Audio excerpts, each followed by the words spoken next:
Ladies and gentlemen, the farmers in America once believed in Trump and they were loyal voters are now having a lot of doubts. This has been a very treacherous year in farming. And not to mention, Trump has kicked up a trade war during the time that these farmers were facing terrible flooding and unable to get their crops in the ground. So the trade war, of course, made it even worse for these farmers. So this came out in the Washington Post, June 19th, 2019. I don't know how we're going to survive this. Some once loyal farmers begin to doubt Trump. So this is a farmer by the name of Ray Martin Mays, and he is out of South Dakota, and he went through the flooding. Now things are starting to turn around in the part of South Dakota that he's in, but he said it's still way too wet to plant in many cases. So he has 15,000 acres. Some parts of his ground is now dry enough to plant corn. Now they're behind because the corn was supposed to be in the ground by May. And this is the end of June, and they're getting around to putting that corn in the ground. And he said, right now they're spinning their wheel. He also said the trade war that Trump has going on with China is killing them. And I know it is because, see, their biggest money they were getting off of their corn and soybean crops. And now China refuses to buy from the US. They now buy from South America. So the US farmer is literally getting nothing from China now. So it's been pretty treacherous for them. Like farmers around the country, they are faced with gut-wrenching choices: plant their corn in muddy fields or file an insurance claim. How much would they receive from the $14.5 billion aid that Trump promised in May to offset their losses from China tariffs? And what crops would they have to plant to receive it? Some rural residents are growing increasingly frustrated with the ongoing trade feuds and wonder how long Trump will call upon farmers to make sacrifices as the country's patriot. That is bullshit, y'all.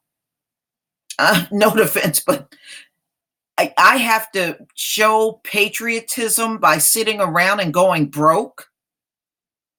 Is this what Trump is saying? That's what it sounds like to me. People are starting to say, I don't know how we're going to survive this, said Martin Mays, who voted for Trump in 2016, but says he's open to a Democrat like Montana Governor Steve Bullock this time. We're the ones taking the brunt of it in these negotiations. So they need to be kind of helping us out right now. Ladies and gentlemen, I thought these people didn't like government handouts. Sure look like he's begging for one now, isn't he? All right, let's go on. Martin Mays, whose family homesteaded this land in 1888, says his farm operation lost more than $700,000 last year. He had to put a moratorium on buying new equipment, and he's stuck with grain bins full of soybeans because China isn't buying. That's right. China said they're not buying from US farmers. They're because of Trump kicking off that trade war for the first time last year, they said they are not buying anything from the US. Right now, I think Brazil is the biggest country they are buying from now for their soybeans and corn. So many of these farmers were making big money off of crops that were sold to China are now reduced to nothing. That's why Trump pushed that bill about a week ago to help these farmers because really he's the one that caused this for him. No, the weather wasn't his fault, but the trade war is that caused these farmers to lose big contracts with China. So I don't know, how is Trump going to remedy this by giving them some billions more next year? Never said he was going to do anything for the black farmer that had seeds that were bad sold to them deliberately. And I was looking at how much they paid for these seeds. They paid over $100,000 for seeds, and the seeds were no good.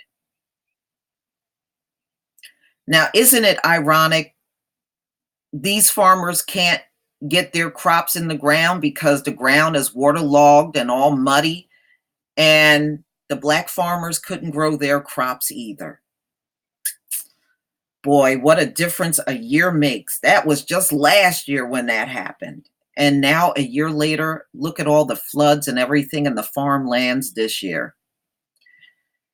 Man, I see judgment. I see judgment. Okay, so Trump's big victory into the presidency was largely because of his support from rural America and people just like this farmer that voted for him. So his approval rating remained at 57%, far higher than the 39% of the Americans overall, according to the Washington Post ABC News poll in late April. And who takes these polls? They never come to us to take polls, do they? No, they don't. They don't care what we think. But a survey of farmers released this month by Purdue University Center for Commercial Agriculture shows rising pessimism, with only 20% saying they believe the trade war with China would be resolved by July 1st, down from 45% in March. Oh, the trade war ain't going nowhere. Trump already said it, and China said they are going to fight back every step of the way. And you can see they are. So you can see where the farmers were in soybean sales before the tariffs, $9.1 billion in sales to China. And now, after the tariffs, soybean sales are at $1.8 billion. Boy, that is a huge, huge drop. I guess they are feeling it. Fossil fuels that they were selling to China, $6.5 billion. After the tariffs, $1.4 billion. Yeah, they lost a lot of money. Vehicles sold to China, $5.9 billion. That is now down to $4.1 billion. Wood sold to China, $1.7 billion. This is before the tariffs. After the tariffs, it's down to $1 billion. Copper, $1.1 billion sold to China before the tariffs. After the tariffs, $0.6 billion. Yeah, I would say they lost a lot in revenue. No wonder why these farms. Whoa, he got a picture of Cesare. That's not going to help you. So, ladies and gentlemen, these farmers are really on tough times. They really are. How do you deal with the fact that you lost time on planting your crop? Your land has been underwater for months, and Trump has now sparked up the trade war once again. He's right. I don't know how they're going to make it, y'all. But please tell me what you think. Ladies and gentlemen, please leave your comment and subscribe. Don't forget to hit on the notification bell, and I'll see you on the next video. Peace, family.